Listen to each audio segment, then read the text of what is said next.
So the Starseed Envoy program, I wanted to talk about that because we started noticing that if we ask and douse on, is this soul connected? Are they participating in the Starseed Envoy program? And when we get a yes, then when we look at their astrological chart, they will usually have certain stars alignments like the Pleiades or Alpha Centauri, Procyon, Tau Ceti. There are so many different ones that are participating in the Starseed Envoy program. And these humans, they usually feel like they're not too acclimatized on Earth. It's either their first lifetime or they had one or two before, but not too much interaction with humanity. They were more like just grounding that energy and getting used to Earth, but they feel very alien to Earth and they find it really hard to accept this system that we live in, and everything just seems insane to them. So it can be quite healing for someone to receive this validation that yes, indeed, they came from stars and they're here to anchor higher frequency, higher consciousness, and a new way of being and interacting with others. So you came to lead by example. So rather than being frustrated that things aren't yet changed, maybe shift that energy towards how can I help making a positive difference. So. Yes, that's something I always want to insist, is that we came here by choice to perform a mission and a work, and of course we feel not in our right environment here, and it's tough, but we need to remember that we need to stop complaining and suffering because we miss home.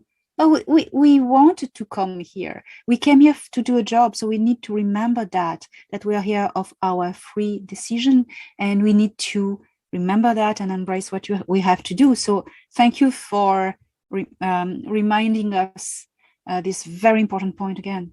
Thank you too. Yeah, it has been confirmed through so many sessions. So yes, absolutely. And sometimes we see that these Starseed Envoy program participants, they have really difficult upbringing, and teenage years and adult years, really heavy duty family dynamics. And they often play with the idea, how did I deserve this? Am I reaping the benefits of my negative karma from previous lifetimes? But when we check in their soul records, they come from higher dimensions, higher densities, out of place of complete unconditional love for this planet to help bringing light into those really dark lineages and toxic cycles.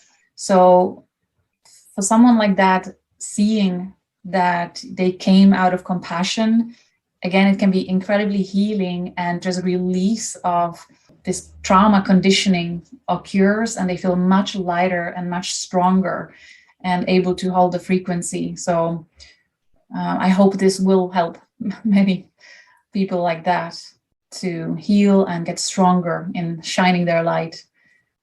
And yes, I'm sure, I'm convinced, and because they will find more elements to help them remember who they are, and that will empower them. Yes, big time. Are there, in terms of the Starseed Envoy program, Elena, can you think of some of the races that are in particular quite involved with that, apart from Pleiades, Procyon, Tau Ceti, Alpha Centauri? I'm seeing Beta Centauri too quite a lot, to be honest. I know you mentioned that they have their safe haven, but over and over there seem to be these souls that are in this beautiful, peaceful, heavenly place for so long that they are just hungry for different experience. So they come to bring frequency of unconditional love to Earth.